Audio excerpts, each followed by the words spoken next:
আবার রান্নার নতুন একটি ব্লগ নিয়ে আপনাদের মাঝে হাজির হয়ে গেলাম। আজ শেয়ার করছি ইলিশ মাছ দিয়ে কচু শাক রান্না, সাথে বিফ ভুনা।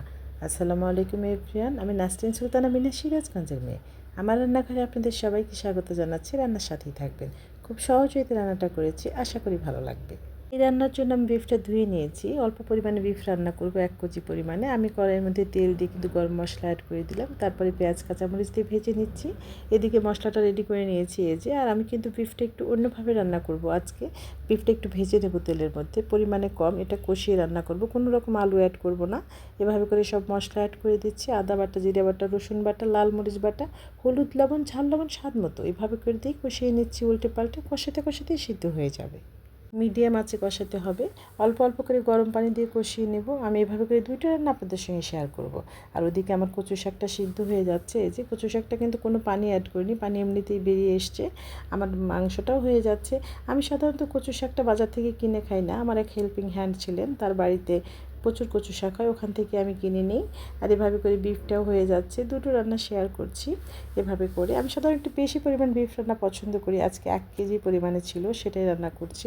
তো দুটোই হয়ে যাচ্ছে। এদিকে আবার যে কিন্তু আয়রনযুক্ত খাবার, আয়রন রান্না করছি আজকে। আমার এক কাজিন বলে যে আয়রন নিয়ে এসেছি তোর জন্য, যখন বাড়ি থেকে কচু শাক আনে। এদিকে কিন্তু আমি আমার ইলিশ মাছের মাথা থোতা কেটে টুকরো টুকরো করে নিয়েছি। এটাকে আমি এখন ভেজে নেব। তেলের মধ্যে দিয়ে দিলাম পেঁয়াজ কাঁচামরিচ, এভাবে করে ভেজে নিচ্ছি। কোনো মশলা অ্যাড করব না, শুধু হলুদ গুঁড়ো আর লবণ, আর ঝাল তো আছেই স্বাদ মতো। উল্টে পাল্টে কিন্তু এই মাছের মাথা থোতা টুকরো করে নিয়েছি, এটা একদম ভেজে নেব। ভাজতে লাগলে কী যে মিষ্টি ফ্লেভার, কারণ ইলিশ মাছের ফ্লেভারটাই তো অসাধারণ।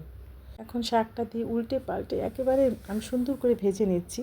এই ভাজিটা কি যে অসাধারণ হয়! এর মধ্যে কোনো কর্নফ্লাওয়ার বা চালের গুঁড়ো অ্যাড করিনি, কারণ আমি পানি ইউজ করিনি।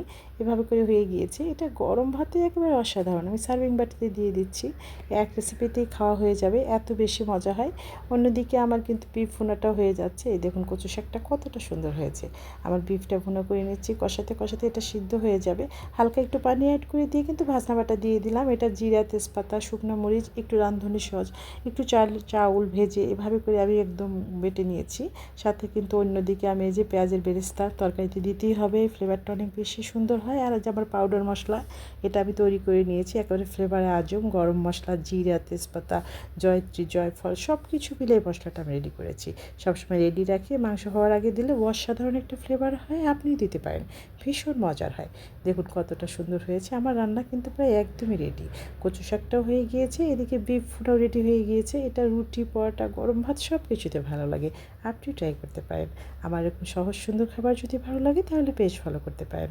আজ বিদায় নিচ্ছি। সবাই সুস্থ থাকবেন, ভালো থাকবেন, আমার পরিবারের জন্য দোয়া করবেন। সামনে নতুন নতুন সহজ রেসিপি নিয়ে আবারও আমি আপনাদের মাঝে হাজির হয়ে যাব। শেষ পর্যন্ত লাইক কমেন্টস করে সাথেই থাকবেন। ভালো থাকবেন।